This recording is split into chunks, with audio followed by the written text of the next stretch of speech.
맡은 1부 진행과 2부 대담을 맡은 이재원 포스텍 겸직 교수입니다. 인사드리겠습니다.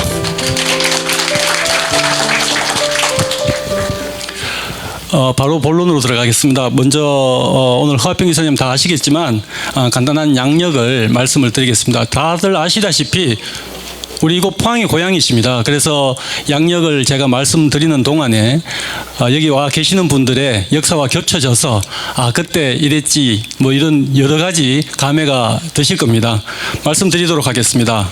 우리 허화평 이사장님은 1937년 기계면 성계리에서 출생을 하셨습니다. 나무 위키나 네이버 같은 인터넷상에서 보면 장기 개원이라고 나와 있는 것이 보이더라고요. 그거는 뭐 오자가 되어 있으니까 정확하게 정정을 하면 기계면 성계리에서 출생을 하셨고 성장은 포항에 나오셔서 덕수동에서 포항초등학교, 포항중학교 그리고 포항고등학교 6회를 졸업하셨습니다. 1961년에 육군사관학교를 졸업을 하셨고 1979년 국군보안사령관 비서실장으로 역임하셨고 1980년 9월 전두환 대통령 보좌관을 하시면서 육군준장으로 예편을 하셨습니다.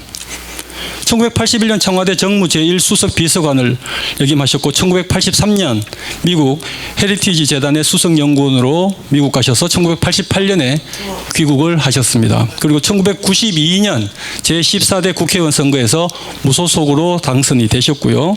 1996년 제15대 국회의원 선거에서 포항시 북구 선거구에 옥중 출마하셔서 당선을 하셨습니다. 하지만 12.12 군사반란 및 5.18 민주운동 관련 유죄 판결을 받아 의원직을 상실하셨습니다. 그리고 현재는 미래한국재단 이사장을 역임하고 현재도 계십니다.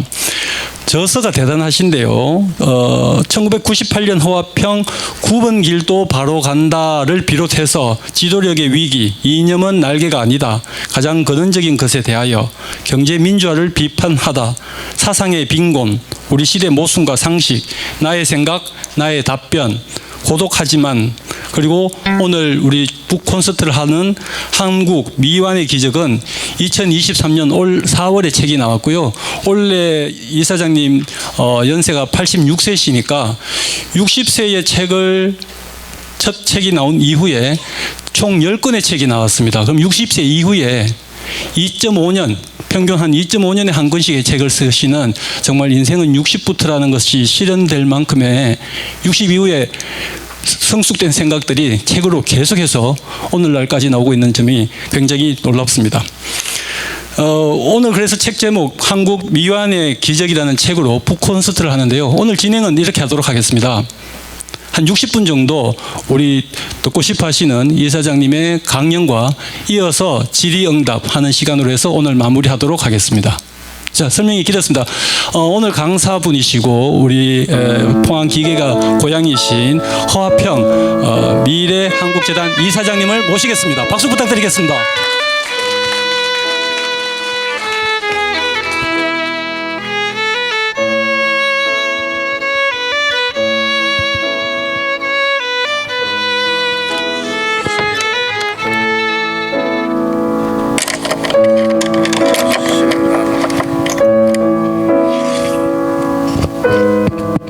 반갑습니다.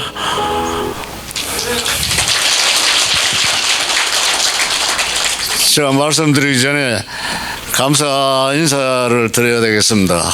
제가 92년도 무소속으로 국회의원이 당선이 됐고, 제가 OS 덕분에 까먹고 있을 때 옥중 출마해서 2번 당선을 했는데 그 선거 2번이 다 아주 어려운 선거였습니다. 그래서 제가 여러분 한 분 한 분 만나서 감사는 다 못 드렸지만 우리 포항 시민에 대해서 무한한 감사함을 늘 느끼고 있고, 이 자리에는 그때 고생하신 선배님, 우리 동문들 많은 분들이 이 자리에 계십니다. 다시 한번 감사드립니다.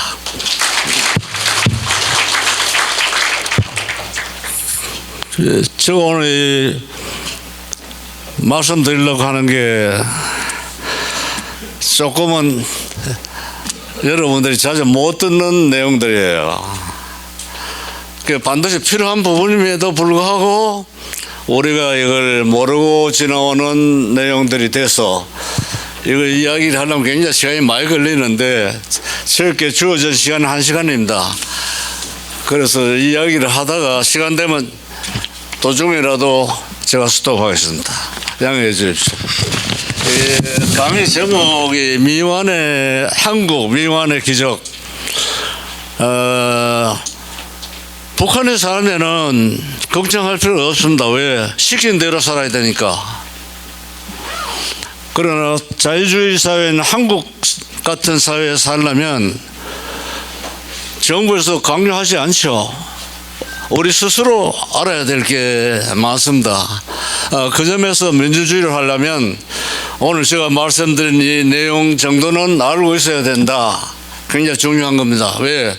우리가 주권자이기 때문에 뭐 대통령도 우리가 뽑고 국회의원도 우리가 뽑고 그 사람 다 우리의 심부름꾼이고 국민의 모섬이에요. 그렇다면 주인되는 여러분들이 딱 중심을 잡고 있어야죠. 그와 관련된 이야기를 제가 하고 싶은데요. 이 민주주의하고 말하는 거하고는 굉장히 밀접한 관계를 갖고 있습니다. 그래서 말을 하는 게 얼마나 중요하다 하는 걸 제가 강조하고 싶은데, 말하는 거야 뭐 우리가 본능적으로 하는 거니까 문제가 안 되지만, 내가 남을 설득한다, 내 입장을 설명하려고 하려면 말을 잘해야 돼요. 예? 그러니까 말을 잘하려면 그 내용이 있어야 됩니다. 무슨 이야기를 하든. 그 다음에 듣는 사람이 그 내용을 듣고 믿음이 가야 돼요. 그렇다면 이게 말하는 게 쉽지 않은 거거든요. 네? 그래서 역사적으로 보면 위대한 지도자들은 다 훌륭한 연설을 했습니다. 다시 해서 말을 잘했습니다. 그런데 이제 한국 사회, 우리 뭐 맨날 텔레비 보고 신문 보고 하는데, 우리의 정치적 이 환경은 형편없는 환경인데, 국민들이 사용하는 이 말 수준하고 그 나라 정치 사회 수준은 같습니다. 말을 개판을 하면 정치도 개판해요. 여러분들 뭐 국회에서 의원들 이야기하는 거 한번 들어보세요. 그 말 들으면 영 기분이 나쁘기가 십상이지 우리 가슴에 와닿는 말은 거의 없습니다. 맨날 하던 소리고. 예? 그래서 이 언어라고 하는 게 고대 히랍에서부터 이제 중요하다는 게 이게 강조가 됐는데, 민주주의 역사하고 똑같습니다. 옛날은 뭐 텔레비전, 라디오 이런 게 없었기 때문에 사람이 직접 이야기해야 되거든요. 그런데 이 내용 가운데 법치, 뭐 여러분 잘 아실 겁니다. 법대로 사회를 운영해야 된다. 법치, 민주주의. 이 두 개가 다 고대는 말과 직결이 되는데, 히랍에서 민주주의가 시작된 것은 기원전 한 590년 무렵이에요. 그 사람들 민주주의 시작할 때 제일 먼저 시작한 게 법의 지배였습니다. 법치. 그런데 우리는 그런 제도가 없지만 배심원 제도가 있어요. 검사, 판사가 유무죄를 결정하는 게 아니고 배심원이 유무죄를 투표로 결정했습니다. 그럼 배심원 누구냐? 시민들이에요. 당신 와서 배심원해 하면 가서 자기 일을 해야 되는데, 그러니까 이게 죽고 사는 문제는 나를 지켜야 되거든요. 그래서 이 법치를 하는 히랍이 말하는 것을 굉장히 중요시했습니다. 그 다음에 민주주의는 이게 토론하고 설득하고 하는 거니까요. 그래서 민주주의는 말 연설과 더불어 탄생했다. 그게 서구 문화 문명의 홈그라운드가 이게 히랍입니다. 히랍인데 영국, 프랑스, 독일, 이태리, 그 다음에 미국, 카나다, 뭐 이걸 우리가 서구라고 그러는데, 이 사람들이 자기의 문명에 문화의 본고장은 힐랍이다. 그건 지금도 변함이 없습니다. 그 왜 그러나 거기서 민주주의가 생겼는데 연설과 더불어 민주주의가 탄생했습니다. 그래서 이 민주주의 역사상 제일 먼저 제도화된 게 언제냐면 509년 같아요. 기원전. 힐랍에서 아예 법으로 표현의 자유를 보장했습니다. 너 하고 싶은 이야기 멋대로 해도 좋다. 상대가 높든 낮든 언론의 자유를 법적으로 보호했습니다. 왜? 그 당시는 말하는 게 너무나 중요하기 때문에 여기서부터 이게 민주주의가 발달한 거거든요. 그래서 우리가 국어를 왜 배우나 아주 중요합니다. 애들 손주 며느리 집에다 식구들이 계실 텐데 국어 열심히 하라 하십시오. 그 다음에 학교는 안 가르치지만 한 사회의 지도자가 되겠다, 또 앞으로 정치인이 되겠다 하는 사람은 특히 중요한 것이 역사, 철학, 문학, 예술, 그 다음에 언어, 고전, 요 6가지를 일반적으로 인문학, 문사철이라고 그래요. 학교에서는 전공하지 않으면 안 가르치거든요. 그러나 내가 책을 읽으면서 배워야 돼요. 이걸 많이 알아야 멋있는 연설을 할 수 있습니다. 그거 모르면 맨날 하던 소리밖에 못해요. 우리가 당선돼야 도로를 놔줄 수 있습니다. 네? 그 다음에 또 지금 국민의 야당 때는 문재인이를 쫓아내야 됩니다. 좌파 정권 뭐 이 정도 이야기하죠. 여러분 모르겠습니다. 저는 아무리 해도 감동받는 이야기를 우리 정치인으로부터 들어본 적 없습니다. 그게 뭐냐, 우리의 정치 사회 수준이 그 정도더라는 거죠. 사실은. 그래서 이 언어가 갖고 있는 힘이 있습니다. 어떤 힘이 있느냐, 언어는 사람을 바꾼다고, 인간을 바꾼다고. 여기 교회 다니시는 분 계신데 기독교의 힘은 성경에 있죠. 성경의 힘은 그 말씀 힘이에요. 많습니다. 그게 한 가지 압축하면 예수님이 사랑하라. 오늘날 기독교에서 그 말이 없었다면 지금과 같은 기독교가 불가능했을 겁니다. 사람 바꾼 거죠. 그 다음에 언어는 세상을 바꿉니다. 왜 프랑스 혁명 때 우리 다 학교 때 배웠는데 혁명 구호가 이제 자유, 리버티, 그 다음에 평등, 이퀄리티, 그 다음에 파괴, 프레터니티, 이 세 가지 표가 그 이후에 인간 역사를 바꿨습니다. 지금도 마찬가지죠.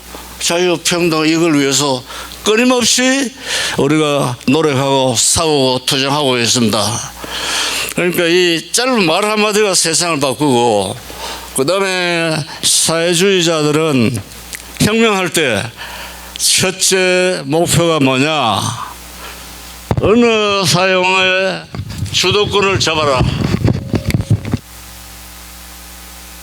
좌파들이 오늘 한국 사회를 지배하고 있는 결정적 원인은 이 언어 사용에서 주도권을 갖고 있습니다. 거기에 비해서 국민의힘 등 이 우파 지식인이나 이게 정치 단체들은 맹해요. 말할 줄 모릅니다. 왜? 뭐 공부를 안 하니까요. 그러나 좌파들은 공부를 합니다. 그래서 제가 몇 가지 예를 들면요, 세상을 제가 바꾼다고 그랬는데 영국의 엘리자베스 여왕이 결혼을 안 한 삶을 살았는데 45년간 영국을 지배했습니다. 그리고 영국이 이제 해상 강국이 되기 전에 수편이었다고요. 그래서 우리가 책에서 배웠지만 무적 함대를 처부시러 갈 때 엘리자베스 여왕이 이제 출정하는 군인들 앞에 가서 이야기를 했습니다. 연설했어요. 핵심이 뭐냐면, 저는 비록 연약한 여자지만 군왕의 용기를 갖고 있고 사자의 용기를 갖고 있다, 이렇게 하겠습니다. 그 스페인의 무장함들 쳐부시고 영국이 해상강을 올라왔는데 여자 왕에 대해서 실력을 본 일이 없었다고요. 그 연설을 듣고 영국 사람들이 이 여왕을 그야말로 떠받치게 됐다고. 이 연설 그만큼 중요합니다. 그 다음에 1630년에 이제 영국의 청교도들이 배 타고 신대륙 아메리카로 이제 많이 갔다고요. 그런데 이제 1630년에 윈스롭이라고 하는 변호사고 청교도인데 일행하고 이제 배 타고 가려고 부둣가에 가서 출발 전에 연설을 했습니다. 이 윈스롭이라는 법률가가 내용이 이래요. 우리가 미국 보스턴에 가면 산 위에 도시를 만들 거다, 이랬다고요. 그리고 세상 사람들이 아마 그 산 위에 도시를 쳐다볼 것이다. 그리고 세월이 갈수록 세상 사람들이 온갖 이야기를 하고 우리를 반드시 쳐다볼 거다. 요 내용이 이거예요. 어느 날 미국의 국회의사당을 이 사람들은 우리처럼 뭐 국회의사당 이렇게 이야기 안 하고 캐피톨 힐이라고 그럽니다. 캐피톨 힐. 캐피톨은 이게 로마에서 따온 건데 귀신들 모셔는 파르테논 신전을 이야기하는데 이 사람들이 로마에 그걸 본다서 캐피톨 힐이라고 그러는데 미국은 법적으로 워싱턴에 제가 5년 살아서 압니다만 국회의사당보다 높은 집은 못 지어요. 그리고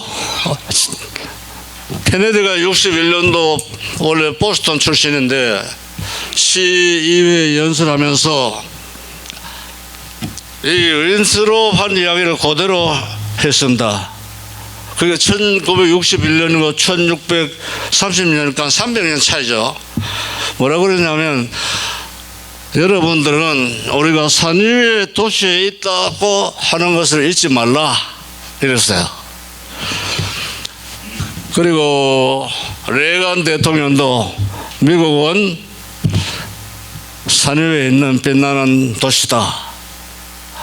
최근에 트럼프도 이야기했습니다. 바이든이 막 퍼붓기식 이 재정을 하니까 그랬다 나라 망한다. 우리가 절대 잊어버리면 안 되는 것이 빛나는 언덕 위에 있는 나라가 우리의 목표라는 걸 잊어버리면 안 된다. 지금 여러분 어떻습니까? 미국 우리가 동맹국가지만 전 세계가 미국을 다 쳐다본다고요. 그리고 뭐 이야기 하다 보면 미국 빼고는 이야기가 안 됩니다. 결국 1630년 그 윈스롭이 연설했던 내용이 오늘날 미국에서는 현실이 되어 있습니다. 이게 그만큼 인간의 상상력이라고 하면 무궁무진하고 그야말로 이게 지식을 가진 사람이 얼마나 힘이 있다는 걸 우리가 이런 걸 통해서 알거든요. 그리고 이제 우리가 역사상 잘 아는 링컨 대통령이요. 우리가 이제 학교에서 배웠습니다. 뭐 인민의 정부, 인민을 위한 정부, 인민을 위한 정부, 뭐 이런 식으로 이게 민주주의다. 이게 우리가 유명한 게티스버그 연설이 최고로 알고 있는데 그게 그렇지 않습니다. 재선돼서 취임한 연설이 최고의 명연설인데 짧아요. 링컨이 천천히 읽었대요. 7분도 안 걸렸다는데 그 내용에 보면 이렇습니다. 남북 전쟁이 이게 4년간 싸웠는데 한 60만이 죽었습니다. 이 부상자를 말할 수 많고 이게 남북 전쟁 살렸던 죽은 이 숫자가 미국이 1차 대전, 2차 대전, 그 다음에 한국 전쟁, 월남 전쟁 해서 죽은 전사자하고 같습니다. 그만큼 피를 흘린 내전인데 그 어떻게 되겠습니까? 남과 북이 원수인데 그 링컨은 미 합중국이 분열돼서는 안 되고 반드시 이건 그대로 온전돼야 된다. 그 전쟁은 끝났지만 이 원수 감정을 갖고 가면 미 합중국이 언제 다시 이게 깨질지 모르니까 이분이 연설한 거예요. 이렇습니다. 그때는 전부 다 대부분 다 기독교 신자였던 것 같은데 우리는 같은 하나님을 믿는 국민이다. 우리는 같은 하나님을 보고 기도하는 국민이다. 그래서 앞으로 우리가 살아감에 있어서 누구에게도 원한을 갖지 마라. 그리고 모든 사람에게 우리는 사랑을 베풀어야 된다. 그러면서 링컨이 남북 전쟁이 왜 일어났나 하는 것을 남군에게 책임이 있다고 이야기하지 않았습니다. 뭐라고 그랬나? 이 남북 전쟁은 일어난 게 우리가 비극이긴 한데 이게 다 하나님 뜻이다. 하나님 저한테 돌렸어요.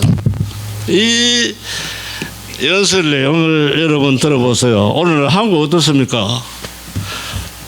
예? 사건 났다 하면 이걸 옳고 먹고 뭐 10년도 가고 20년도 가고 뭐 저도 그게 해당됩니다만은 광주 사태까지 지금도 조사하고 원수로 우리가 살고 있다고요.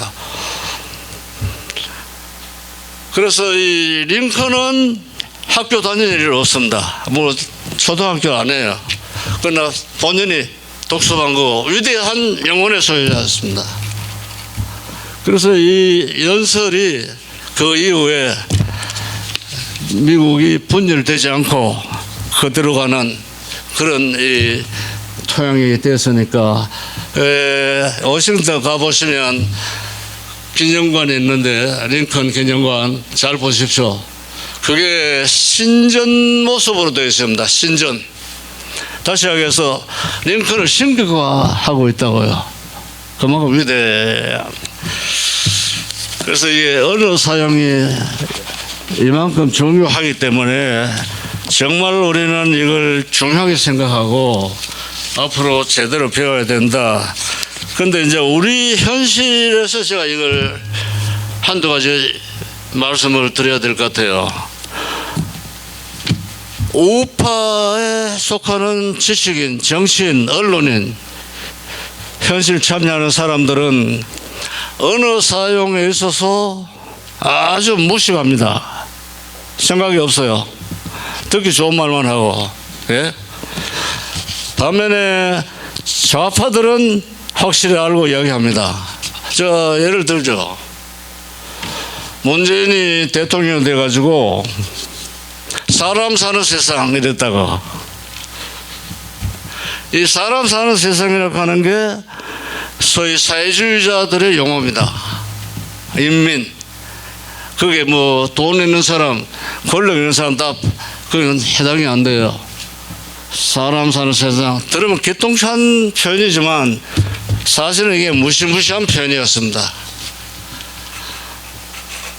거기에 비해 가지고 우리 김영삼 대통령은 무슨 말을 했나? 일성이 동맹국보다 민족이 중요하다. 막시스트들은 계급에 있지 민족이 없습니다. 북한도 마찬가지예요. 우리를 끌어넣기 위해서 민족 하지만 그 사람들은 민족 개념이 중요하지 않고 계급 개념이 중요합니다. 노동자, 농민, 가난한 지식인 이걸 기준으로 하지 민족은 그 사람 해당이 안 돼요. 그 다음에 우리 지역 대통령 이명박 대통령이 처음 당선될 때 친기업 경제 정책을 하겠다고 그랬습니다. 비즈니스 프렌들리 정부 한다 그래서요. 그런데 촛불 광우병 사태 이후에 그걸 바꿨습니다. 중도신령으로 가겠다. 거기서 이명박 대통령은 끝났습니다. 중도신령은 내용이 없습니다. 그 뭐 만든다는 사람 정정길 비실장 만나서 그 이름이 뭡니까?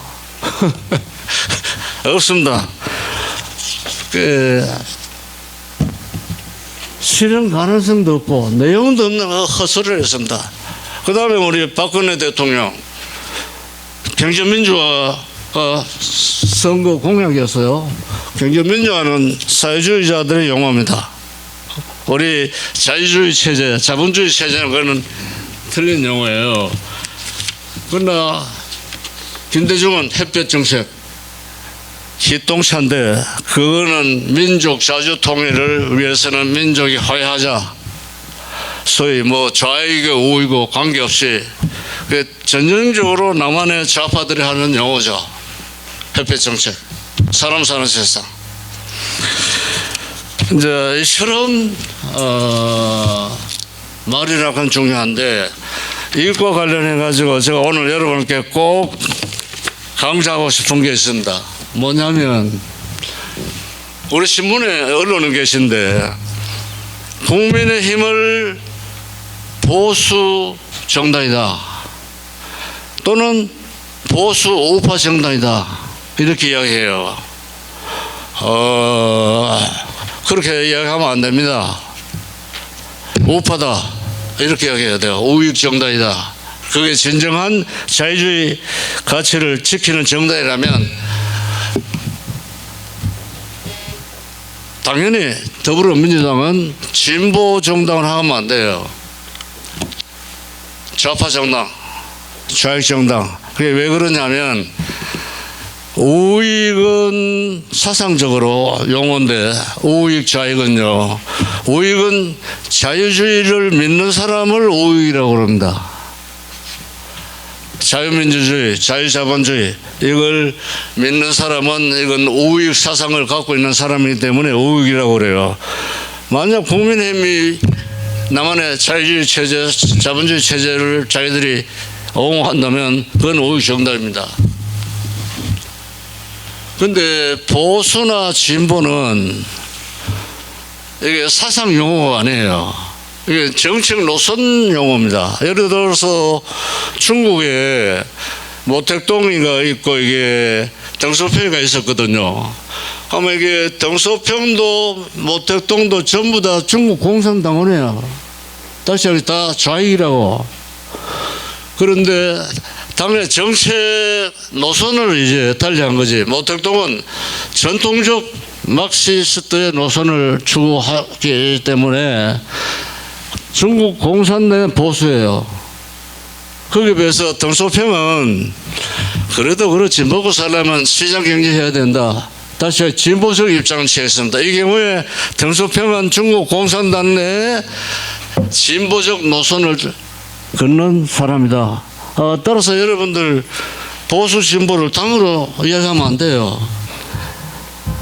우리 남한의 우파가 좌파에게 밀리고 있는 결정적 원인의 하나는 사상 용어를 안 쓰고 정책 노선을 용어를 쓰기 때문입니다. 자신은 보수 정당이고 쟤들은 진보 정당이다. 그러니까 더불어민주당이 좌파 정당인데 남한사에서 좌파하면 이게 빨개로 딱 찍히니까 자기들은 그걸 안 쓰죠. 그래서 앞으로 이 부분을 우리가 구분해서 사용하지 않으면요 절대 좌익이 이길 수 없습니다.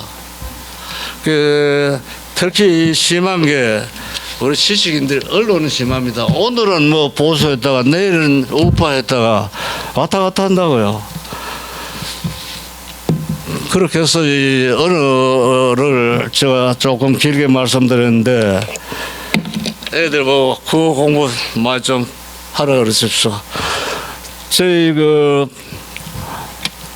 생각은 근대화된 한강의 기적을 이룬 나라에서 산다. 이렇게 우리가 자랑스럽게 생각하죠. 사실 틀린 말은 아닙니다.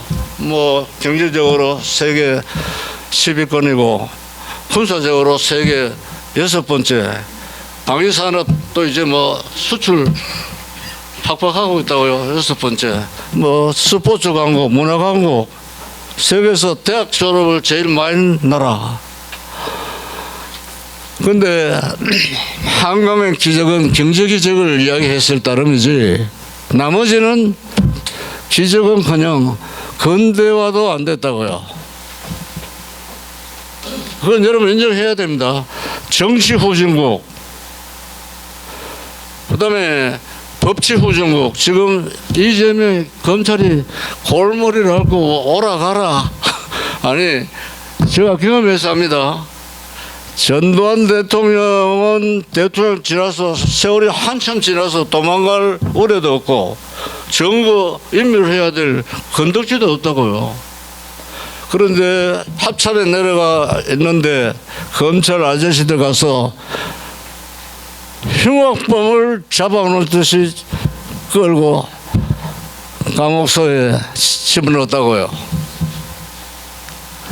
법치국가에서 그런 거 있을 수 없죠. 그런데 이재명은 도주의 우려는 없지만 정의멸의 우려는 많은 사람이에요. 그런데 구속 안 하잖아요. 영장심사한 판사가 대전 출신 모양인데 검찰, 법원에 좌파들이 많습니다. 그래서 우리나라는 정치적 후진국, 법치 면에서는 이게 야만국 수준이에요. 이게 안 되면요, 대한민국 기적은 절반밖에 안 됩니다. 그래서 제가 책 이름을 미완의 기적이라고 한 이유가 거기에 있습니다. 우리는 근대화는 절반밖에 안 됐다.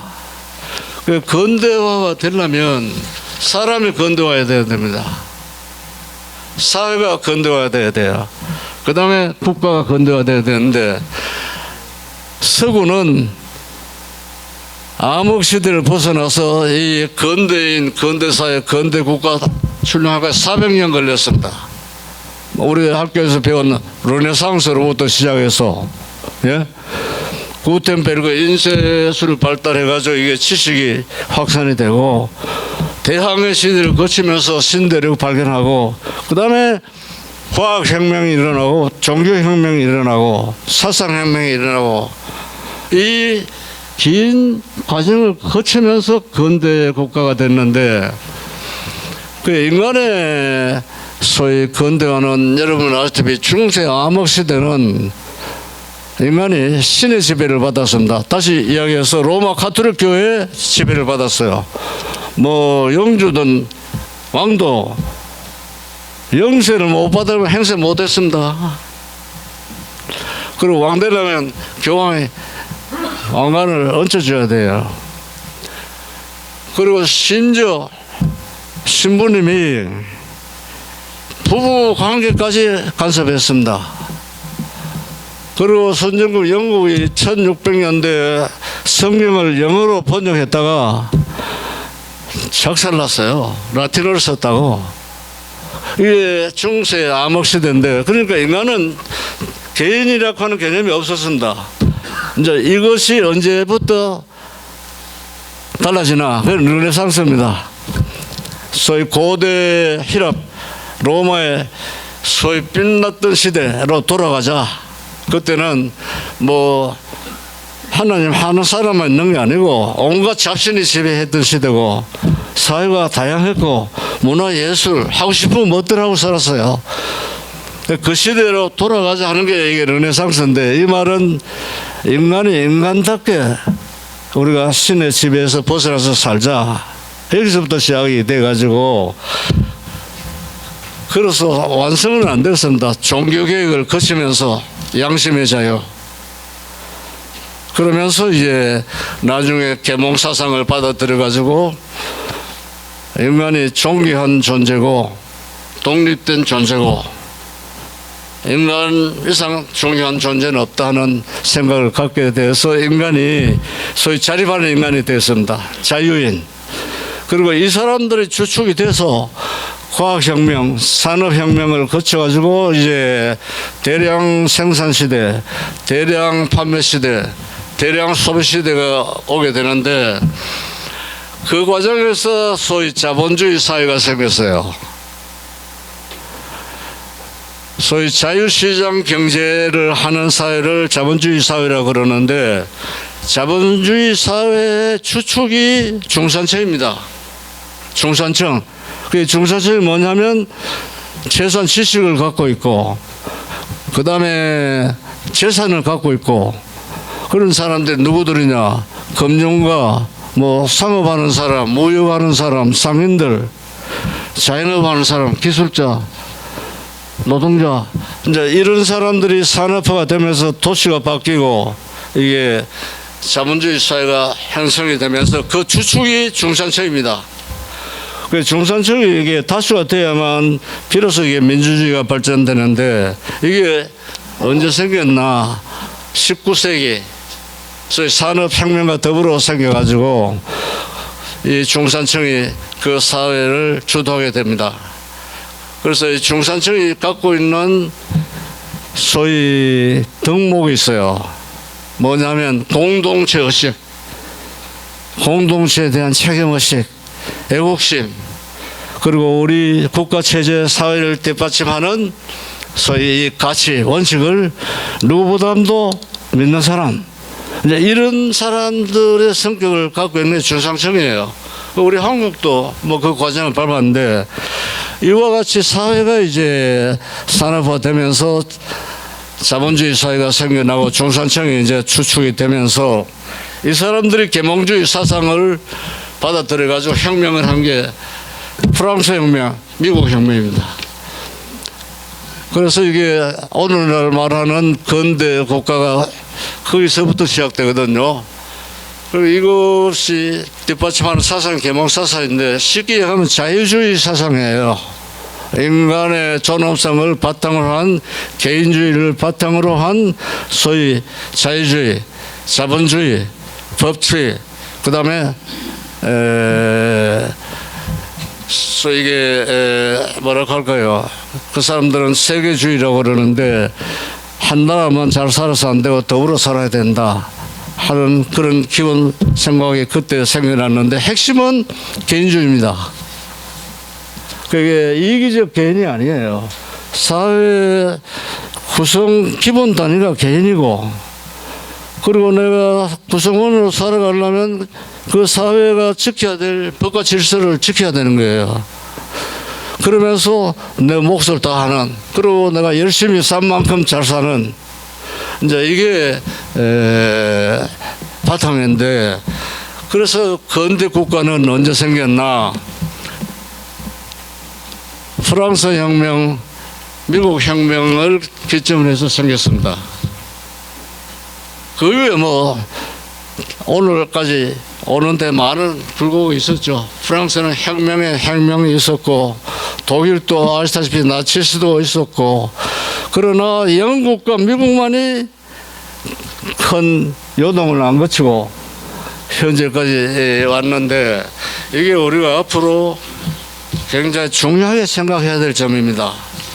그래서 그럼 우리 한국은 근대화가 어떻게 됐을까요? 우리나라의 실정주의 사학자들, 소위 증거에 의해서 역사를 보자는 이 학자들이 있고, 아니면 민족주의적 입장에서 역사를 봐야 된다 하는 민족주의 사관을 가진 사람이 있습니다. 그런데 대표적인 게 이제 강만길 교수, 최근에 돌아가셨는데, 그 사람은 조선시대에 이미 우리 역사의 자본주의 맹아가 사기 텄다 이렇게 이야기했습니다. 그 역사 배우신 분 아시겠는데 그 거짓말이에요.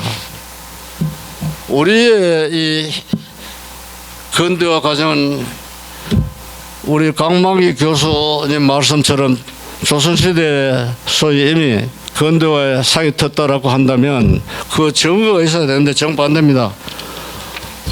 그래서 우리 조선시대 역사는 저 개인적으로 이렇게 봐요. 정신적인 암흑 왕조였다. 중화 4대 우리 세종대왕 정조는 해마다 중국을 향해서 제사 지내요. 왕실에서.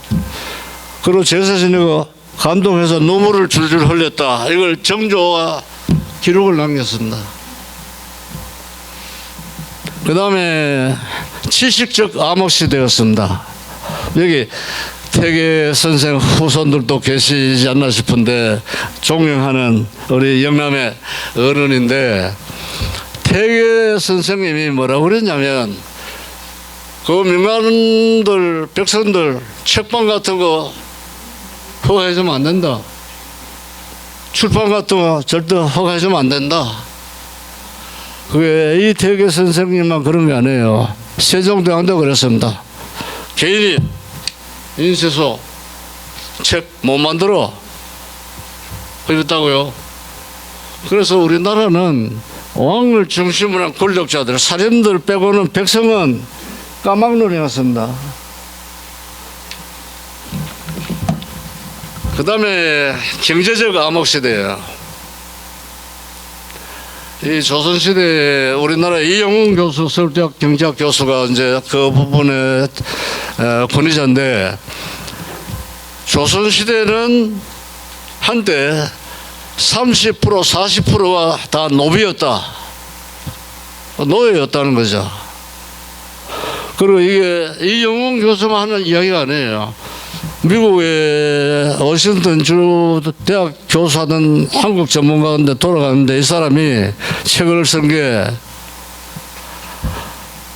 한국에 대해서 이렇게 이야기를 했습니다. 한국은 소위 노예 사회다.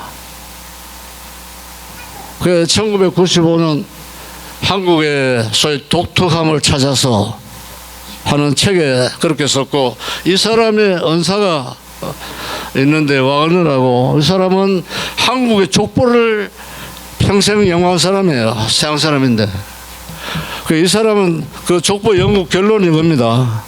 한국은 인도의 카스트 제도보다 더 공고한 신분 사회다.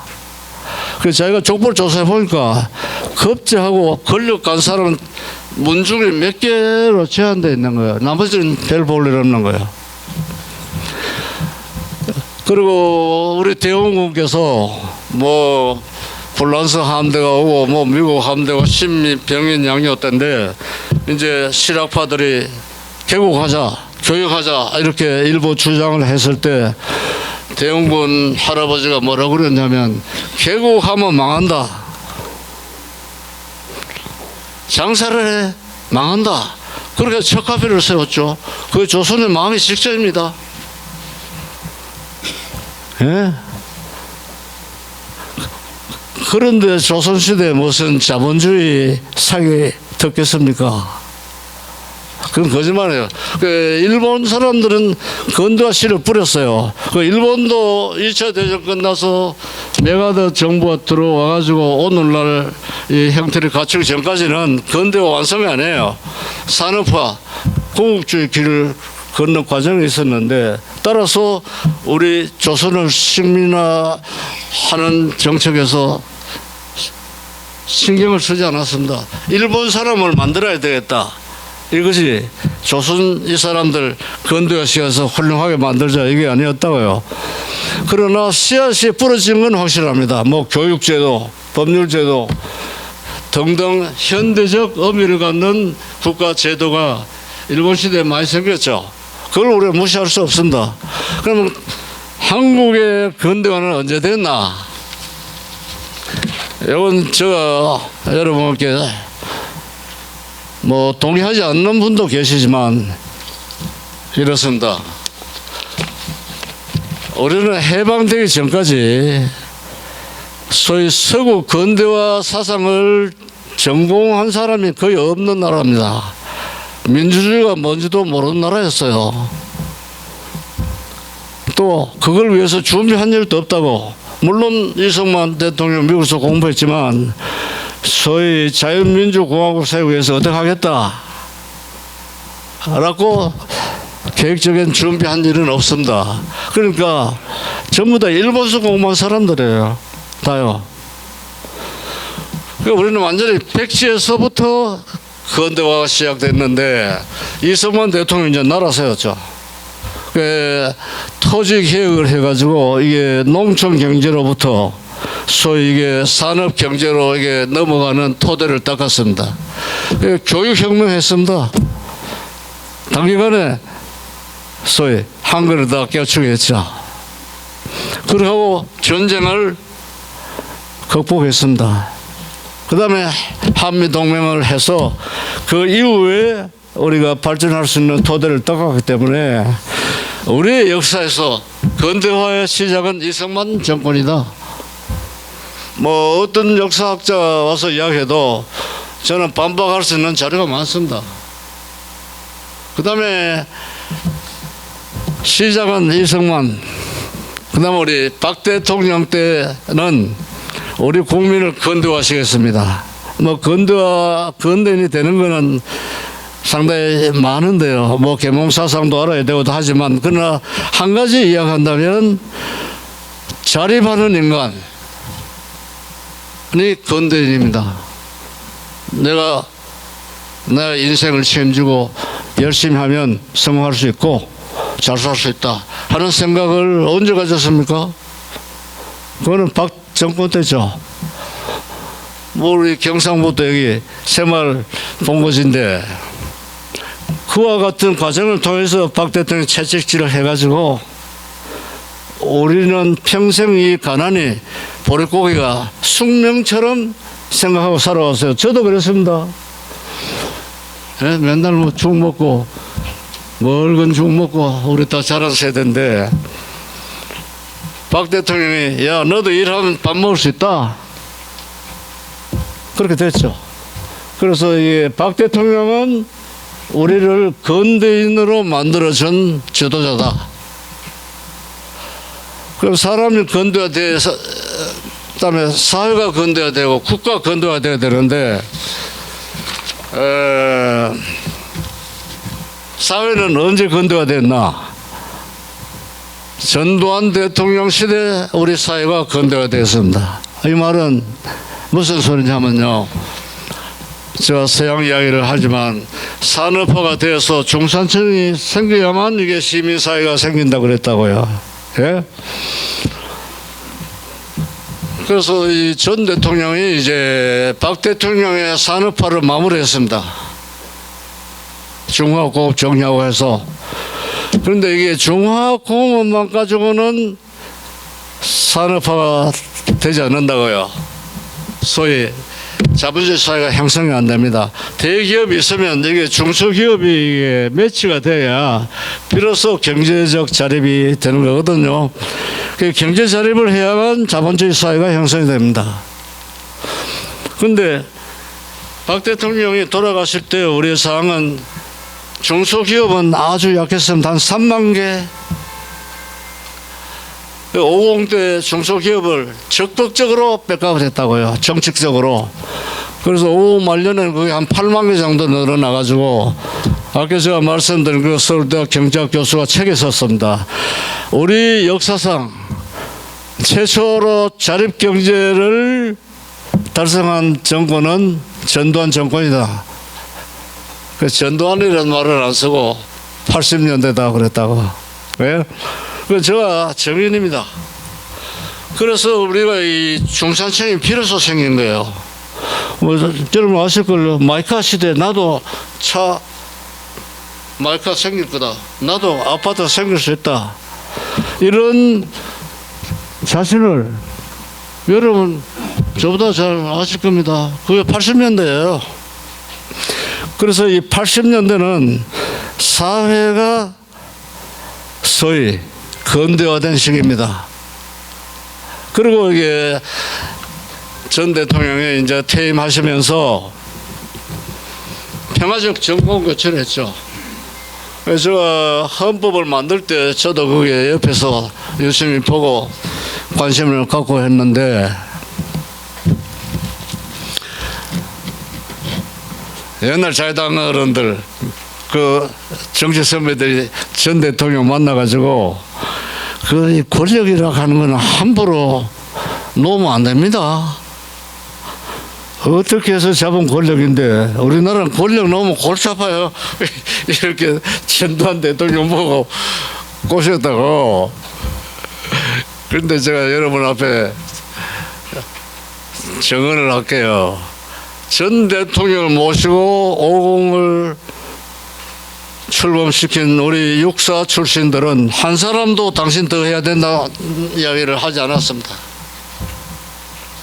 약속을 지켜야 된다. 네.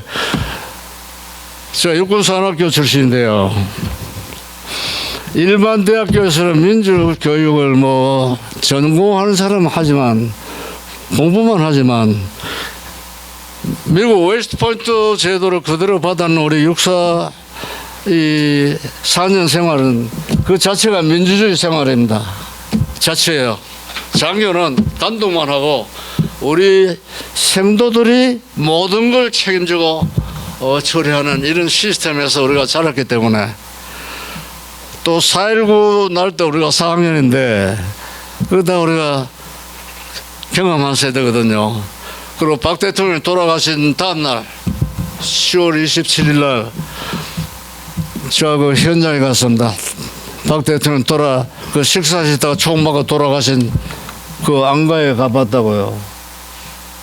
아직 피가 마르지 않았어요. 그 자리에서 저 마음속에 오는 거는 뭐 평소에도 우리가 그런 생각이지만 이 나라의 1인 독재는 영원히 불가능하다, 해서도 안 된다 하는 확신을 그 자리에서 갖게 됐습니다. 저만 해서. 그래서 우리가 헌법 만들 때 뭐 한 번 더 해먹을 수 있죠. 4년 중임제 하면.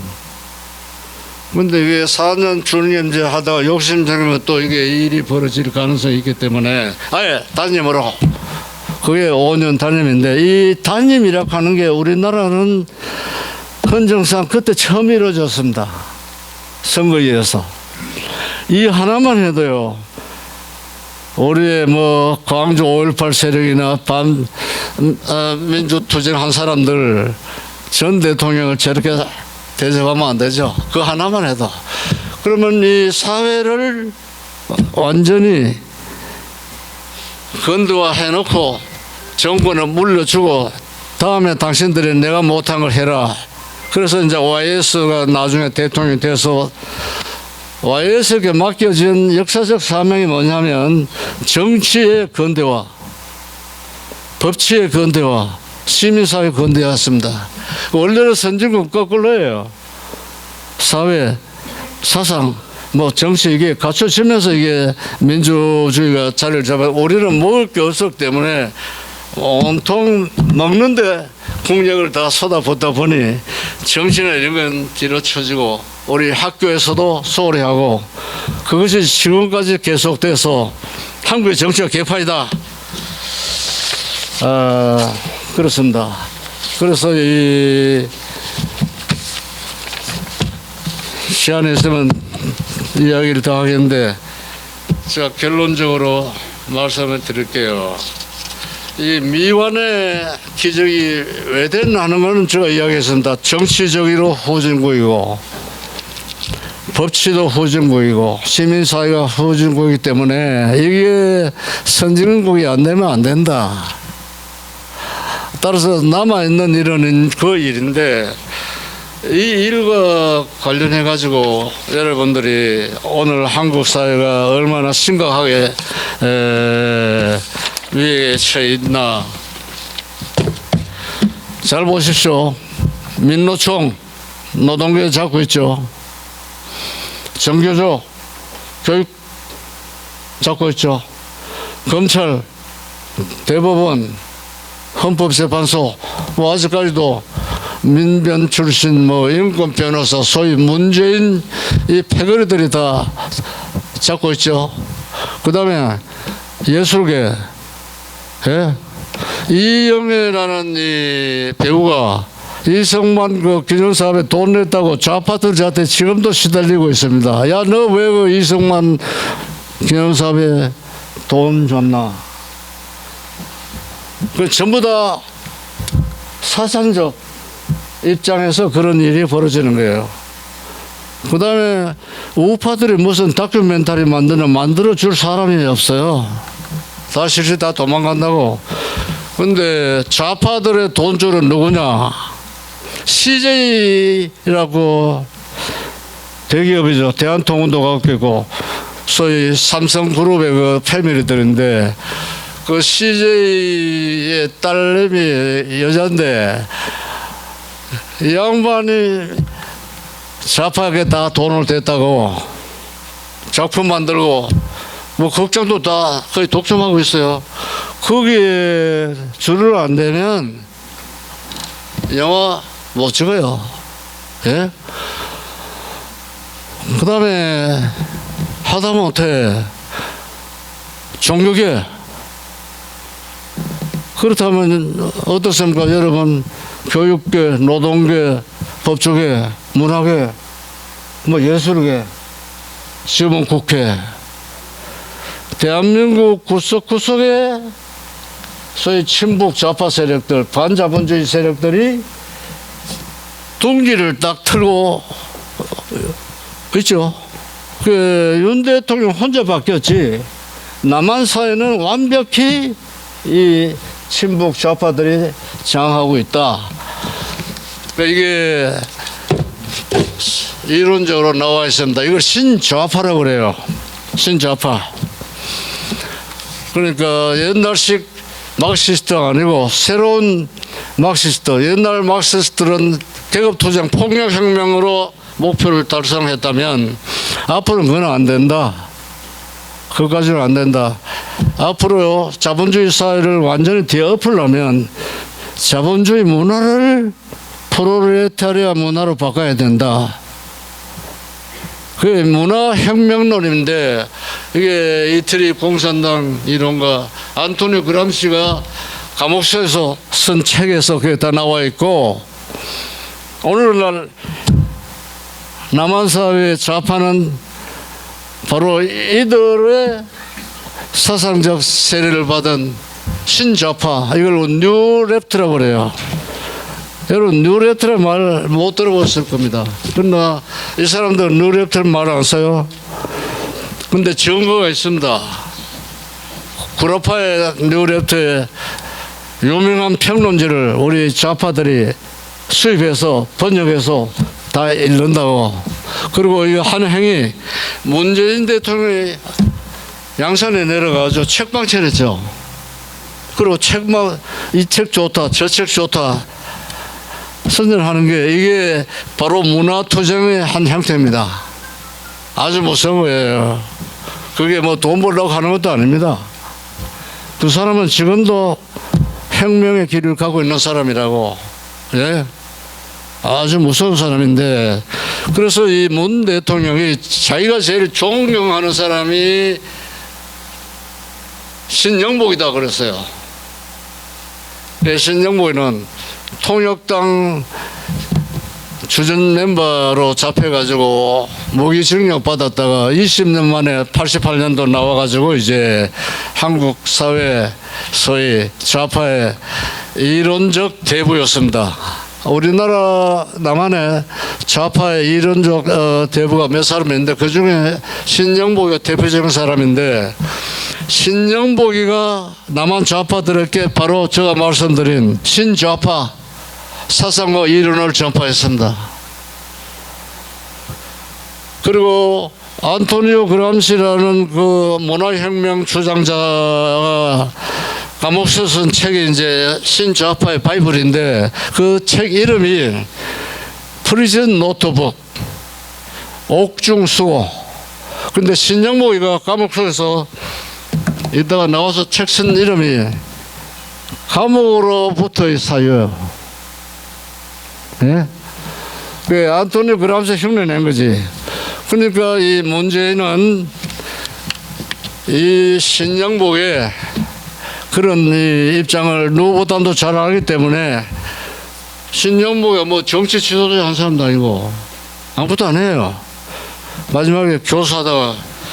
근데 북한 애들이 이제 우리 남한에 미전향 장기수가 있어요. 전향하지 않고 평생 감옥소에 있는.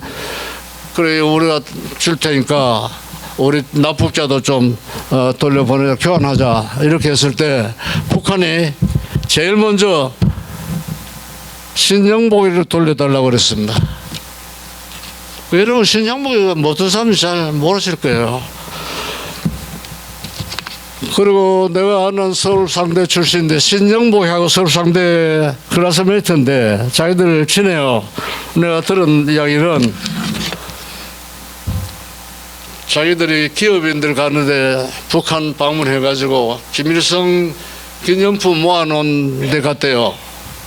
가서 보니까 우리 소주 처음처럼 있죠.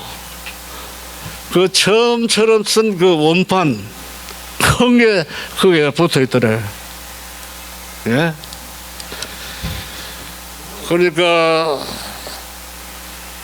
앞으로 닥쳐오는 총선도 중요하지만 2027년도 대통령 선거는 2027년 이후 대한민국의 운명을 좌우합니다.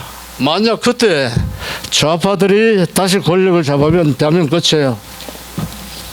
걔들도 이제는 더 시간이 없고, 예? 이제는 마각을 드러내서 그들을 다 해치우자. 그럼 뭐 이재명이는 갈지 몰라도 그런 사람이 많으니까 주합력은 나가달라. 나가야 돼요. 필리핀이 그랬습니다. 주권국가 정부가 나가달라 하면 나가야 됩니다. 얘들은 충분히 하고도 남아요. 얘들은 이미 그 국민의힘 저는 이게 국민의힘을 소위 거세된 노세다. 더불어민주당은 이게 색깔이 있습니다. 더불어 살자, 공동체, 집단주의. 그런데 국민의힘은 색깔이 없어요. 그때는 잘 압니다. 우리 울진 출신 주호영 의원이 원내 총무고, 그 다음에 비대위원장이 김종인이고, 그 이제 2020년 선거에 쫄딱 망해가지고 자기들끼리 모여서 이제 반성하는 회의를 했는데, 거기에서 이제 젊은 애들, 특히 호남 출신 젊은 애들, 뭐 여기 나오는 김재섭이니, 예? 그 안에 있는 조수진이 같은 최고위원, 또 호남 분들이고 전북 출신 국회의원들, 이런 일부 젊은 세력과 호남 세력 주축된 멍청한 사람들이 이번에 우리가 너무 우측으로 가서 졌다, 너무 경상도 쪽에 치우쳤다, 이런 헛소리였습니다. 그리고 김종인이가 이렇게 했어요. 이념의 시대는 끝났습니다. 앞으로 이념이라는 건 없습니다. 당명에 이념이라는 색깔 빼라 해서 국민의힘이 된 거예요. 자, 이 국민의힘, 한국 사회는 지금 사상적 분단 국가, 남한 사회는 좌익대 우익의 치열한 투쟁이 물밑에서 벌어지고 있는데, 이 사실을 우리 국민 잘 모릅니다. 왜? 사상은 평온하기 때문에. 좌익은 알지만 우익은 사상이 그 뭐 별거 아니고 생각한다고. 저 증거를 한번 보여드릴게요. 여러분 신문 보셨을걸요. 조선일보 토요판에 나오는 건데, 이게 며칠 거냐 하면 9월 23일자입니다. 김한길 씨가 국민의힘의 통합위원장입니다. 이 사람이 뭐라고 그랬냐면, 윤석열 대통령이 공산주의 세력, 그 다음에 기회주의자, 반국가 세력하고는 타협할 수 없다. 그러니까 우파 대통령으로서는 가장 명확한 색깔이 있는 발언을 했어요. 근데 이걸 국민의힘이 밀어야 되는데, 아니요, 국민의 슬슬 다 도망간다고, 이게 너무 색깔 했다가 중도가 다 날아간다. 이 사람이, 윤석열 대통령은 좌우에 충성하지 않습니다. 아니, 윤 대통령은 자유민주공화국 우리 대한민국 대통령이야. 우리 헌법에 사상은 우익 사상입니다. 그러면 대통령이 헌법에 선서하는 건 뭡니까? 나는 자유 대한민국을 위해서 최선을 다한다. 그렇다면 우에 충성하는 대통령이지, 좌도 우도 충성하는 거 아니고, 그 자기 아버지가 박기철 씨 사회주의자예요. 원래 이쪽이 아니었습니다. 아마 윤 대통령이 선거 때 어려워서 도움받고 한 자리 준 것 같은데 최명길 탤런트 남편이죠. 예? 그 다음에 어저께 MBC 집에 가서 텔레비전 들으니까 이준석이가 눈물을 찔찔 흘리면서 공산주의 헛개비 자태 충성하면 안 된다. 그건 윤 대통령 보고 한 이야기라고. 예? 하버드에서 뭐 공부한 엘리트라는데 남한 사회 소위 신자파가 완전히 장악하고 있는 상태에서 예? 당 대표까지 하는 친구가 지금 윤석열 대통령 그 발언을 놓고 그 소리는 공산주의 헛개비 자태 충성하는 거다 이렇게 이야기를 했습니다. 그게 국민의힘이고 마지막에 제가 여러분들한테 저 개인 의견을 이야기하면 중도가 뭐냐? 중도. 좌도 아니고 우도 아니다. 이렇게 이제 이야기하는데 남한의 좌파들은 똘똘 뭉쳐 있습니다. 여러분 잘 아시죠? 그 사람들은 마음을 잘 안 바꿔요. 그 여론조사하면 통상 뭐 30% 이상 나온다고. 그건 DJ 이후에 계속되는데 그러면 이 중도는 어디서 이탈한 편가? 국민의힘을 지지해야 될 사람들이 이탈한 사람들이 대부분이다 라고 저는 봅니다. 왜? 문재인이 빨리 잡아서 감옥소 넣으라고 대통령이 시켰더니만 문재인은 손가락도 안 대고 있다. 그것도 마음에 안 드는 거예요. 예, 우파의 입장에 서 있는 사람들이. 다시 해서 제일 먼저 선거 당선돼서 찾아간 데가 광주인데 사실은 대구, 포항으로 와야죠. 왜? 윤석열 대통령이 근소한 차로 당선됐는데 대구 경북이 표가 제일 많이 나왔습니다. 뭐 70%. 그렇죠? 그 다음에 이제 경남, 부산이고 대구, 경북, 영남 하면 안 되는 거예요. 그 대구는 안 오고 광주로 가더라고.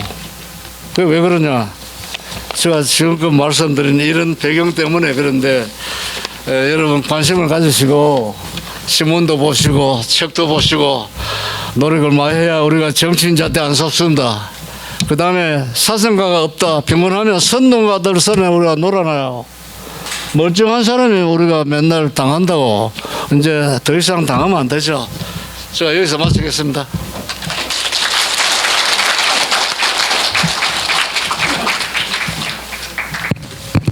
예, 1시간 한 5분 정도 지난 것 같습니다. 뭐 강의 잘 들으셨습니까? 예, 그 연세에 비해서도 굉장히 건강하셔서 이 1시간 강의를 거뜬히 해내셨습니다. 박수 한 번 더 부탁드리겠습니다.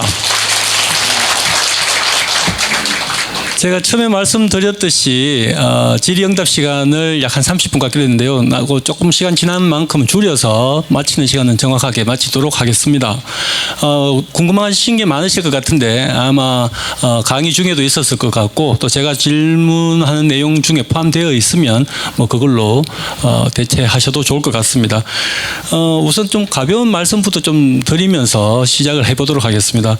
우리 이사장님께서는 앞서 제가 말씀드렸 듯이 한 86년 전에 우리 기계에서 태어나셨고 또 포항 고등학교 졸업하실 때까지 줄곧 가까이 와서 이야기해주세요. 예, 그렇게 하겠습니다. 와가지고. 예, 줄곧 이제 포항에서 계셨는데요.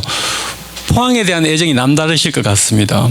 우선 뭐 오늘 정치와 사상 이런 이야기도 많이 하셨고 또 이따가 또 기회 되면 하겠지만 우선 고향 포항에 대해서 또 포항에 계신 분들이 다 오신 이런 강의 자리에서 포항에 대해서 어떤 애정과 포항에 대한 어떤 미래와 포항에 대한 어떤 생각이 있으신지 한 말씀 드리겠습니다. 부탁드리겠습니다.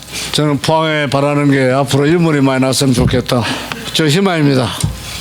여러분의 자녀들, 손주, 손녀들 가운데 뭐 어떤 분야든 좋습니다. 아주 좋은 인물이 났으면 그 사람은 환경이 갖춰져야 하지 멍청하게 앉아있어서는 절대 안 됩니다. 그래서 제가 서울에 대구 직할시 경북 향후에 와서 이야기를 해달라고 하길래 가서 이야기 다 마치고 말미에 우리 뭐 다 고향 비슷한데 대구 경북 사람들이 생각해야 될 게 있다. 뭐 국민의힘 그 안에 멍청한 사람들이 영남 넘어가면 안 된다 그러는데 우리 신라입니다. 신라의 역사는 우리 한국사에서 가장 빛나는 역사입니다. 제가 길게는 이야기 안 하겠습니다. 제가 이적이 출신이라서 그런 거 아니에요. 뭐 백제 문화를 살리고 그거 전부 다 아니에요. 신라 역사를 빼면 우리가 자랑할 역사는 없습니다. 저 조선시대 이야기했죠. 암흑시대였다고. 그리고 해방돼서 가난의 극복, 5천년 가난 극복한 지도자가 다 우리 지역에서 나왔다가 신라인의 후예죠. 그리고 6.25가 났을 때 낙동강, 우리 이석수 선배님 다녀오셨다는데 낙동강에서 마지막 방어를 치를 때 대구 경북 영남 사람들이 피를 제일 많이 흘렸습니다. 다시 여기서 공산주의 침략을부터 최후로 지킨 데가 우리 영남이다. 그게 보통 일이 아니죠. 예? 그 다음에 새마을 운동, 우리 먹고살기 한 대통령이 인간을 완전히 바꿔놓고 간 거예요. 그렇다면 지금은 어떻게 됐나? 내가 볼 때 형편은 없다. 우리 대구 경북 사람들 이제 기름기가 배에 끼어가지고 권력이 있는데 줄 서는데 바쁘고, 예? 이거 완전히 제가 볼 때는 해방 직후에 대구는 특히 제2의 모스크바를 할 정도로 야성이 강했습니다. 다시 해서 저희가 가는데 이게 완전 가버린 거예요. 지금은 완전히 이게 오렌지 쪽처럼 됐습니다. 예? 그래서 여기 경북고등학교 나오신 분 계실 텐데 내가 뭐 만나는데 너희 경북고등학교 출신들은 왜 그렇게 배반을 잘하나? 권력에 줄 잘 서고 왜 그래? 누구인데? 이름 대가 김윤아의 전두환 대통령 배반했지. 유승민이 배반했잖아. 뭐 등등 내가 이름 다 그러니까 이게 우리가 전라도 사람 뭐 거짓말 잘하는데 내가 볼 때 요즘 경상도 사람이 큰 거짓말 다 하는 데다. 그래서 저는 이 포항의 이 시민들이 포항이 앞으로 굉장히 좋은 황금 시대를 저는 반드시 맞이한다고 봅니다. 저 이유는 설명을 길게 못 드리겠습니다. 개인적으로 물어보면 답변할게요. 반드시 옵니다. 환동양 시대. 예? 반드시 황금 시대가 올 거다. 그러면 포항이 많이 달라지겠죠. 예? 그러나 그렇게 되려면 사람이 좋아야 됩니다. 우리 현재 지역을 지키고 있는 우리 시민들, 지도자들, 이분들이 그런 마음을 가져야 되죠. 마음이 없으면 안 된다고요. 그렇게 하고 교육 환경을 우리가 뭐 가난할 때 논 팔아서 다 유학 보냈는데 저는 평소에 정치인으로서 이게 갖는 게 나라의 돈을 제일 어디다가 우선적으로 많이 써야 되나? 이유 없이 교육에 돈을 우선적으로 가장 많이 써야 된다. 왜? 우리나라는 자원이 사람밖에 없으니까요. 돈 아끼면 안 된다고요. 그러니까 우리 포항이 뭐 상당히 좀 무너진 것 같은데 앞으로 여러분들이요 포항의 교육 환경에 대해서 적극적 관심을 가십시오. 예, 적극적으로. 그렇게 해서 뭐 대구 사람도 오고 안동 사람도 오고 전에는 포항고등학교가 이게 비평준할 때 안동 쪽에서도 오고 그러더라고. 이제는 뭐 다 옛날 이야기 되는데 그래서 결론은 인물이 많이 나는 도시가 되시면 좋겠다. 예. 포항에 대해서 제가 약 한 달 전에 이사장님을 뵈러 한번 서울에 올라갔었습니다.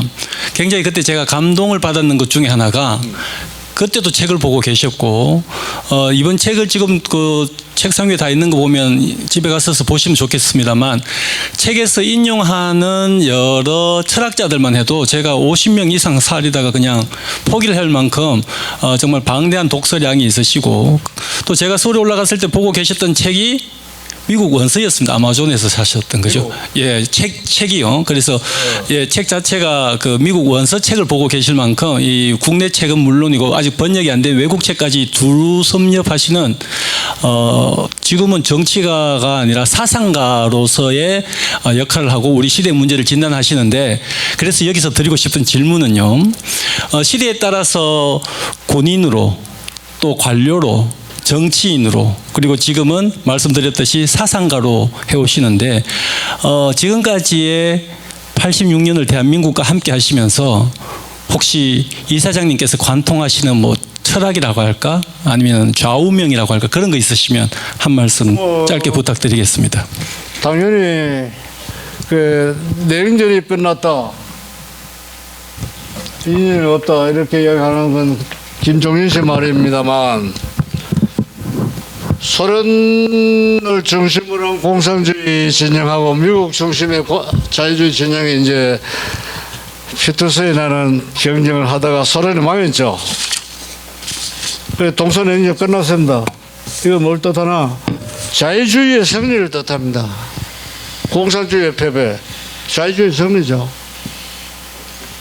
따라서 동서냉전이 끝났기 때문에 사상이 필요 없고 말하지 마 김종일 같은 독일서 박사 받아온 분인데 그건 완전히 거짓말이에요.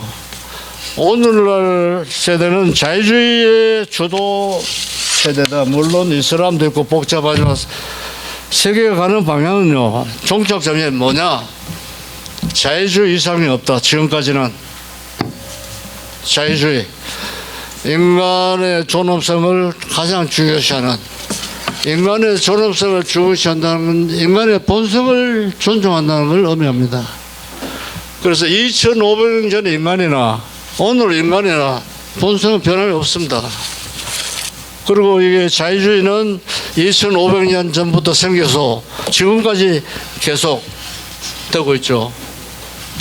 공산주의는 공산당 선언이 1848년인데 막스 소련이 망한 게 91년이니까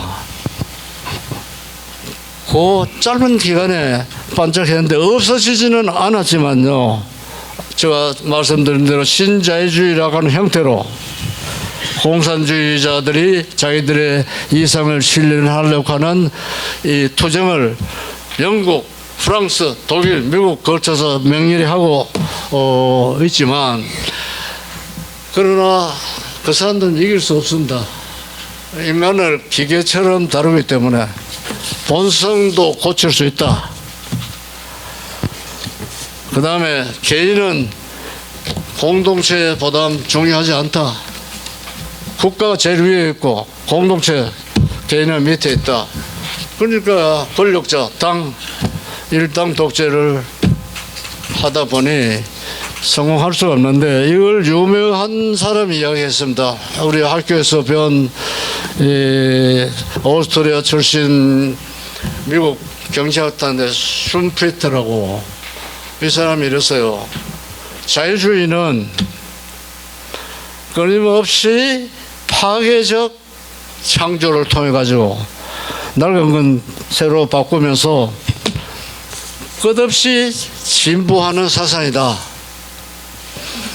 저는 이 입장을 전적으로 동감하는 입장이고, 그게 우리가 쉽게 말하면 자유주의 사상이고, 공산주의는 뭐냐, 막시즘은 이거는 한순간에 소위 이벤트처럼 역사의 뒤안길로 사라질 따릅니다.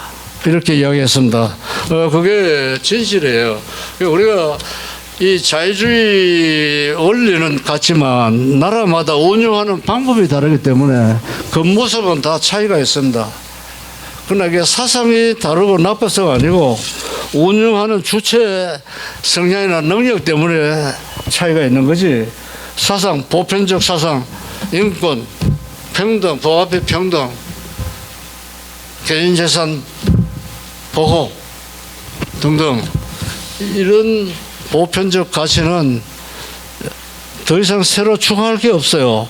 그래서 이걸 우리 현대 사상가들이 역사의 종말이라고 그럽니다. 이게 끝난다는 게 아니고 더 이상 갈 데 없는 종착점. 이게 뭐냐? 자유민주주의, 자유자본주의 체제다. 저는 이 점을 확신하는데 저도 여러분들에게 그에 대해서 의심 가질 필요가 없습니다. 왜냐하면 저도 이걸 연구하는 사람이기 때문에. 예?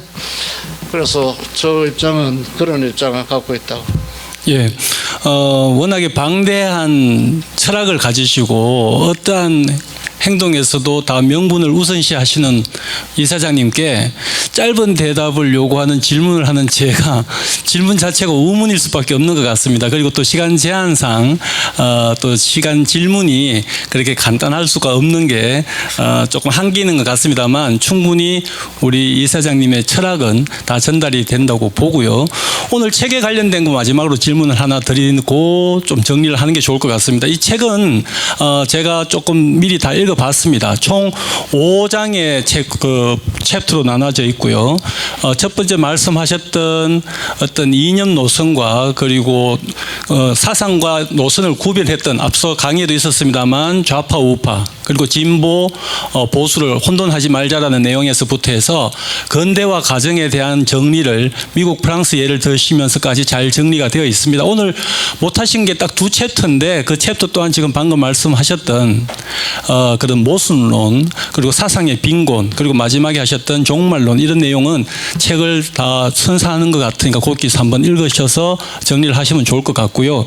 이 대목에서 제가 정리를 드리고 싶은 거는 사실 아까 근대화 말씀하시면서 우리가 조선시대는 정근대 사회 그리고 폐쇄된 사회, 시민들은 그러니까 국민들은 문맹 사회 말씀하셨고 그 근대화가 이루어지는 과정이 이승만 정부에서 시작되어서 박정희 정부를 거치면서 전두환 시대 즉 50에서 이제 근대화가 열리는데요. 중에서도 50에서 이제 해외여행 자율화라든지 그리고 통금 해제 이런 것들은 결국 닫힌 사회를 굉장히 열리게 한 그러한 것들로 평가가 되고 있습니다. 그래서 이제 오늘 오셨으니 우리 이사장님께서 직접 평가하시는 그러니까 앞서 왜 그 문재인이나 노무현 정부에서는 사람 사는 세상이 있었고요. 그리고 여러 그런 그 정부에서 캐치프레이즈라고 하는 게 있지 않습니까?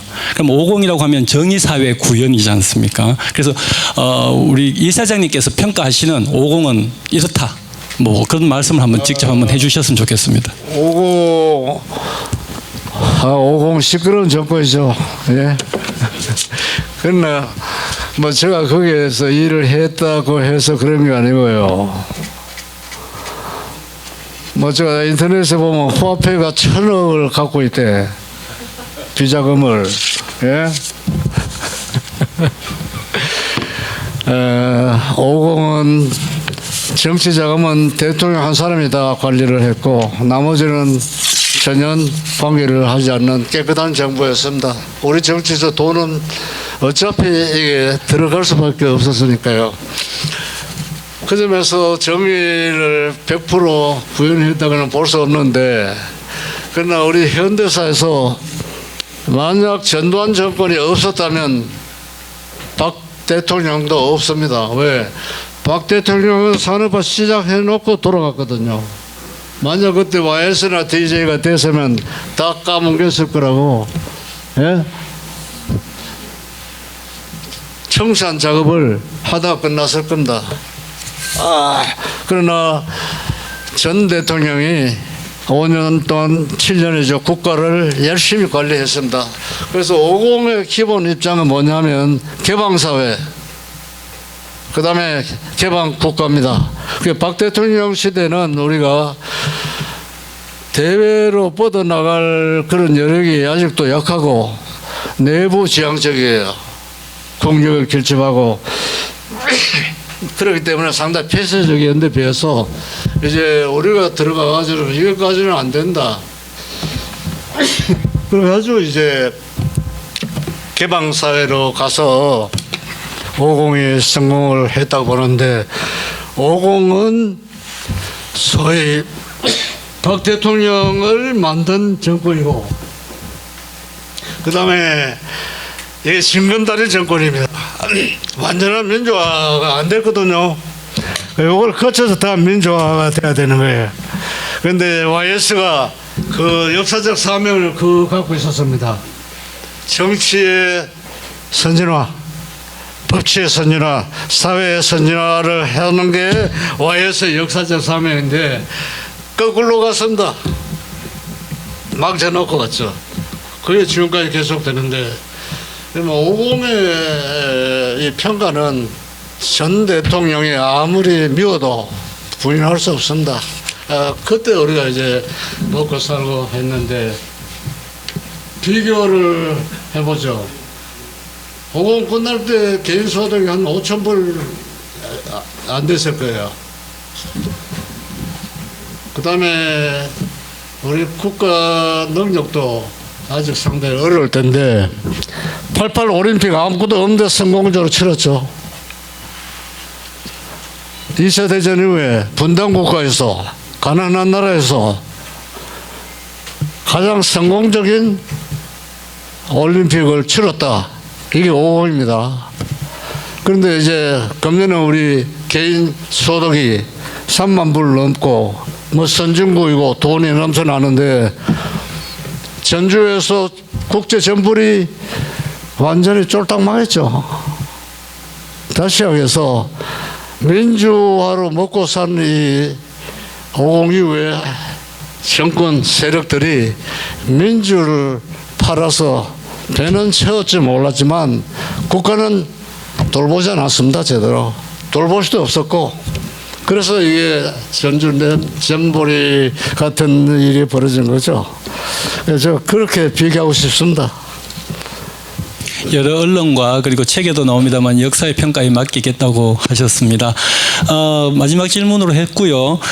이런 말이 이 책을 보면 나옵니다. 정의를 지키는 것은 대단한 고통이다. 그러나 진정한 자유는 정의에서 얻어진다. 그러니까 정의를 지키는 것은 대단한 고통이다. 그러나 진정한 자유는 정의에서 얻어진다. 아마 허화평 이사장님의 삶을 관통해왔던 철학이 아닌가 그렇게 생각을 합니다. 오늘 장시간의 시간에 강의와 대담 한 말씀 하시죠. 끝나고 나면 사진 촬영이 있겠습니다. 조금 전에 언급을 잠깐 하고 가시는데 통행금지 여행자유와 연자제 폐지 이게 50을 발전시키는 원동력이었습니다. 소위 개방사회, 개방국가. 통행금지는 여러 가지로 이야기할 수 있지만 간첩 잡는다고 했지만 간첩 잡는 거하고는 관계가 없고 우리 국민의 삶을 절반밖에 못 하도록 이걸 제약한 거예요. 장사하는 사람이 통행금지 때문에 24시간 내 장사해도 부족한 판인데 통행금지 되면 난 집에 가야 돼요. 다시 해서 우리 경제적 침체를 가져온 아주 독소를 갖고 있었다고 이걸 우리는 당연한 것처럼 생각했죠. 그 다음에 해외여행 그때는 여권 가지고 해외 가려면 백이 있어야 됐습니다. 아무나 여행 안 보내줬어요.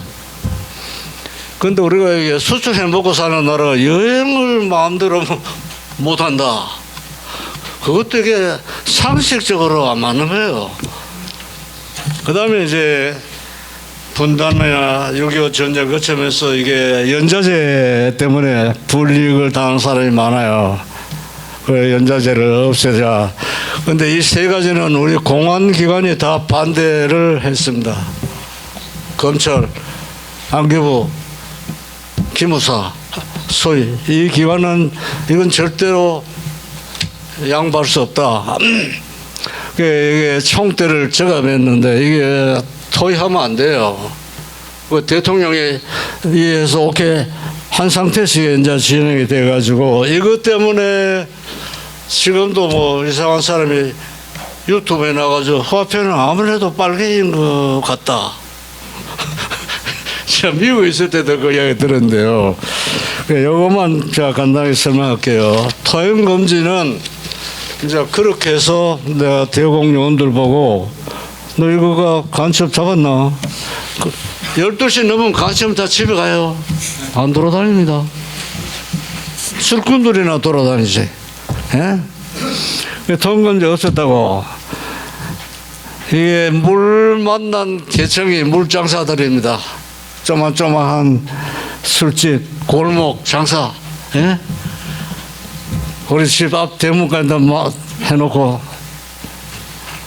장사하는 이 사람들은 시간이 거의 없이 24시간 벌어먹고 살았죠. 그 다음에 여행 자유화를 이제 하는데 제일 반대하는 게 다지만 나가면 포섭돼서 간첩이 돼서 들어온다. 그때 북한의 중립외교가 셀 때입니다. 동백립 사건도 나고 이래가지고는 나가면 간첩 포섭된다고 못 나가게 한 거예요. 그 부분은 일정 진실이 있습니다. 그래서 내가 이제 다 설득을 하는데 그래 해외 안 나가면 간섭 안 됐나? 저 이야기가. 그리고 우리가 간섭 다 잡았나? 그 간섭은 영원히 있다. 그 뭐 발견되면 잡고 발견 못되면 못 잡고. 그러나 우리 대한민국을 걔들이 뒤엎을 수는 없다고. 예? 북한을 도와줄 수는 있지만 그리고 해외 나와서 포섭됐다. 뭐 들어오면 잡으면 안 되겠나? 안 들어오면 그만이고. 근데 제일 반대하는 게 이게 어디냐면 재무부야. 그러나 재무부 실무자 불러 왜 반대하니까 달러가 없다. 그 말은 맞아요. 해외 나가면 달러 가져가야겠는데 달러가 없기 때문에 이건 하면 안 됩니다. 그래서 내가 달러 얻는 거 아는데 그 달러 나가는 달러는 통계를 잡을 수 있나? 잡을 수 있대요. 그 신고하니까. 근데 그러면 들어오는 달러는 통계에 잡히나? 그건 모르는데요. 그래서 제가 들어오는 게 많을까요? 나가는 게 많을까요? 제가 이렇게 물었습니다. 그게 더 모르죠. 뭐 생각 안 해봤을 테니까. 그래서 저 이야기가 나는 다른 큰데 들어오는 게 더 많다고 보는 사람이다. 그러니까 무슨 근거로 그런 말씀하십니까? 그래요? 천불 들고 미국 간 우리 교민들이 채소 장사, 세탁소 돈 벌면 고향에 동생 데려가서 박사 만들고 또 부모자한테 돈 보내서 밭대기도 사고 그게 뭐 한두 사람이 계속 늘어나는데 그럼 그 당신 돈으로 계산할 수 있나? 우리 국가 돈으로 유학을 보내도 이게 시원찮은데 그래 자기들이 그렇게 해서 어렵게 남은 나라에서 공부하고 국가에 우리 다 과학자들 다 그러는데 그거 당신 계산해봐. 그래서 제가 대통령 때 결심을 받을 때 그때 해외 나갈 때 돈을 얼마 갖고 나갈 수 있다 이런 규정이 없었어요. 가족이 몽땅 이민 갈 때는 10만 불까지 허용합시다. 그때 10만 불이 컸습니다. 그렇게 해서 이제 그게 결정이 됐는데 1년 후에 제가 체크를 했다고 10만 불 갖고 나간 우리 국민이 몇 사람이나 되나 5손가락도 안 돼요. 그 당시 10만 불 있으면 미국 안 간다고. 그 다음에 이제 연좌제 문제인데 이것 때문에 내가 이기택 씨 민주당 할 때 강산서하고 나를 오라가라 해서 이것 때문에 시비를 했습니다. 저 동생이 국가보안부로 감옥서 간 일이 있거든요. 그 당신이 동생 때문에 연좌제 폐지한 거 아니냐 이렇게 이제 저를 몰아붙였어요. 내가 동생 문제 때문에 제대로 하려고 그랬는데 예, 국가보안법으로 잡혀갔거든요. 그런데 김재규 보안사령관이 나를 제대를 안 시키고 보안사에 와서 근무하라. 그래서 나는 군대 안 쫓겨나고 군대 생활했다고. 우리 군의 고위층은 다 알고 있다 그 사실을. 내가 감춘 것도 없고. 그 나는 공산주의자가 아니라고. 그러나 이게 내 개인의 문제가 아니다. 우리나라에 연좌제 때문에 우리 집안에는 세상적으로 문제되는 게 아무것도 없어요. 근데 결혼을 했다고 처갓집에 이게 연좌제 해당이 있는 거예요. 또 시집 가니까 시가에 이게 뭐 빨갱이가 있을 때 그때부터 이게 전부 다 연좌제야. 그러면 어떻게 되겠습니까? 검사 안 돼요. 공직도 안 되고 군대 가도 비밀 취급도 안 하고 여행 허가도 안 해줘요. 완전히 차별을 했습니다. 이게 제일 심한 데가 제주도예요. 제주도 사람은 몽땅 연좌제 해당자라고 보시면 될 정도입니다. 제주도가 늘 삐딱한 게 그런 배경이 있어요. 4.34 때문에. 그리고 우리 육군사관학교 다닐 때도 제주도 사람이 장군이 별로 없어요. 그래서 이제 제가 이걸 이유를 이야기할 때 연좌제 때문에 간첩에 내려오면 친척 찾아가거든요. 그렇게 해서 간첩 잡은 일이 적지 않지만 그러나 나는 빨개도 아니고 왜 우리 집안 누구 때문에 내가 불리겠다나 그럼 기분이 좋겠나? 그 사람들 전부 다 반정부가 된다. 그게 해가 갈수록 늘어나지 않겠나? 그러면 이게 어떻게 되겠나? 우리가 정치 사회적으로 연좌제 하면 안 되죠. 근데 옛날 휘랍, 로마, 영국, 선진국은 연좌제는 헌법에 없습니다. 그래서 제가 연좌제 결정을 맡을 때 이거는 일반 법으로 하면 안 되고 헌법에 넣어야 됩니다. 그래야 못 고치니까. 그래서 우리 헌법에 연좌제가 금지되어 있습니다. 여기도 혹시 연좌제에 해당되는 분 계실지 모르겠는데 제가 이제 그런 입장에서 이걸 해가지고 결국 우리 개방사회로 가는데 큰 이 대문을 열어 제쳤다고 할까요? 사고도 개방적이 되고 삶의 방식도 개방적이 되고 이건 뭘 뜻하나 다양성을 존중하는 민주주의 사회의 소위 문화가 형성된다는 걸 의미하는 거거든요. 그래서 여기까지 말씀드릴게요. 제가 고등학교 졸업하고 육군사관학교를 시험을 쳤을 때 저희 외할머니가 굉장히 반대를 하셨습니다. 저희 외할아버지가 월북을 하셨거든요. 그래서 연좌제가 그때 혹시나 외손자한테 이렇게 갈까봐 굉장히 반대를 하셨던 기억이 납니다. 아무튼 통치에 가장 필요한 어떤 통치에 편리했던 연좌제라든지 통금을 어떤 근대화 과정에서 폐쇄사회에서 열린 사회로 나가고 하는 데 있어서 가장 큰 역할을 하셨던 우리 허화평 이사장님의 말씀이었습니다. 뭐 육군사관학교를 가셨을 때 그리고 또 보안사에 계셨을 때 혹은 정치를 하셨을 때나 그리고 이후에 지금 사상가로서 하는 공통된 분모는 나라를 위한 어떤 국익 어떤 애국 이런 걸로 감동을 주십니다. 강연이 조금 길어졌습니다만 아주 유익한 강의여서 만족하실 것 같습니다. 박수로 마무리를 하도록 하겠습니다. 수고하셨습니다. 예. 고맙습니다.